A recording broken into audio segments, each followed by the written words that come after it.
সাৱধান এইখন ৰাজ্যৰ পৰা সিখন ৰাজ্যলৈ বিয়পিছে নিপাহ ভাইৰাছ কেৰালাত মৃত্যুদূত হোৱা ভাইৰাছবিধে ইতিমধ্যে 11জনকৈ লোকৰ প্ৰাণ লৈছে মৃত্যুমুখত পৰিছে একেটা পৰিয়ালৰ 4জনকৈ লোক নিপাহ আক্ৰান্তক শুশ্ৰূষা কৰি নিজে তিলতিলকৈ মৃত্যুক সাৱটি ল'লে কেৰালাৰ এইগৰাকী নাৰ্ছে এবাৰ এই ৰোগ বিয়পিছে মাংগালুৰুলৈ এইগৰাকী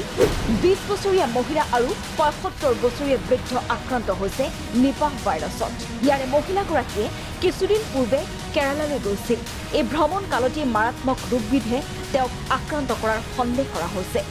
ইয়াৰ বিপৰীতে বৃদ্ধগৰাকী কেনেকৈ নিপাহ ভাইৰাছে পালে তাৰ কাৰণ বিচাৰি হাবাথুৰি খাইছে চিকিৎসকসকলে অসমলৈ আহিব নেকি মৃত্যুদূত নিপাহ ভাইৰাছ লক্ষণসমূহ হ'ল আপোনাৰ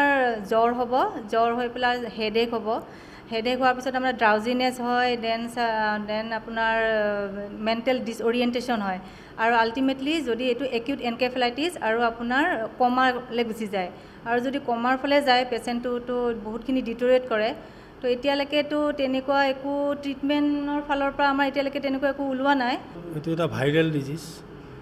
ই মানে ইয়াৰ স্পেচিফিক কোনো ট্ৰিটমেণ্ট নাই এইটো মেইনলি এই কিছুমান জন্তুৰ জৰিয়তে হয় এইবিলাকৰ ভিতৰত মেইনলি আমাৰ কালপিত হ'ল বাদুলিটো আৰু তাৰপিছতে হ'ল গাহৰিটো কি কৰিব লাগিব আমি সজাগ হওক চিকিৎসক কে ডেকা আৰু সুমি ডেকাৰ সতৰ্কবাণী গতিকে বেমাৰৰ যিটো চিৰিয়াছনেছটো অত্যন্ত বেছি সেইকাৰণে আমাৰ মানুহে যদি সজাগ হয় বিশেষকৈ জীৱ জন্তুৰ ক্ষেত্ৰত এইকেইটা জন্তুৰ ক্ষেত্ৰত তেতিয়াহ'লে মই ভাবোঁ যিমানে ভাইৰাছ নাহক আমাৰ মানুহে পটককৈ নহ'ব কিন্তু আমাৰ মেইনলি সজাগতাটো লাগিব আমাৰ গভৰ্ণমেণ্ট বা সকলোৱে সজাগতা হ'লে গোটেই মানুহখিনি সজাগ কৰিব লাগিব যে এইটো যিটো আমাৰ চাইকেল ধৰি লওক বেটছৰ পৰা পিক টু হিউমেন